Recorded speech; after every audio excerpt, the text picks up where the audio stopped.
caucus system is unique and different from the traditional primary system that you see in states like New Hampshire. Community members are going to gather at local schools and churches and other meeting places to support their favorite candidate, and the format of the event depends on which political party is running the caucus. Iowa is divided into counties, and those counties are divided into precincts. Each precinct has a set number of delegates to assign, so we're going to say our example precinct has 6 delegates. To keep things simple, we're going to say we only have 10 caucus goers in our precinct, but in reality, you could have 100 or 500 caucus goers at a precinct, but you still only have a fixed number of delegates, and the math would be the same. For the Republicans, the process is pretty straightforward. You come in, you vote, usually through a secret ballot, and the percentages of the group supporting each candidate decides what delegates will go on to the county convention. The Democratic Party process is a bit more complicated. So let's say you have 6 candidates running for the Democratic nomination. In some cases, the first step is that supporters make their pitch to the other caucus goers for their favorite candidate.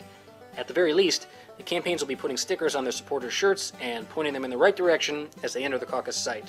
Next, caucus goers indicate their support for a particular candidate by standing in a designated area, forming what's known as a preference group. There may even be an area for undecided participants.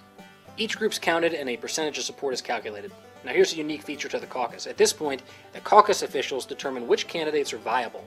Depending on the number of county delegates to be elected, the viability threshold can be anywhere from 15 to 25% of attendees. For our example, any candidate polling less than 15% is declared unviable, and those persons must realign to a viable candidate or declare that they are undecided. Then, participants try and convince their neighbors to support their candidates.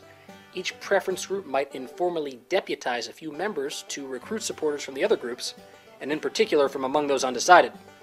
Undecided participants might visit each preference group to ask its members about their candidate. This is another feature that's totally unique to the Iowa caucus. You don't see anything like the electioneering that goes on in Iowa in states with primary systems like the one in New Hampshire. And also, caucus goers are really good at convincing undecided folks to support their candidate. After 30 minutes, the electioneering is temporarily halted. Supporters go back to their preference group and a new count's taken. When all the candidates left are still considered viable, then the caucus is over and the delegates are assigned based on their percentage of support. Now, technically, all of these delegates advance to the county convention, which is actually only the second step in the caucus process.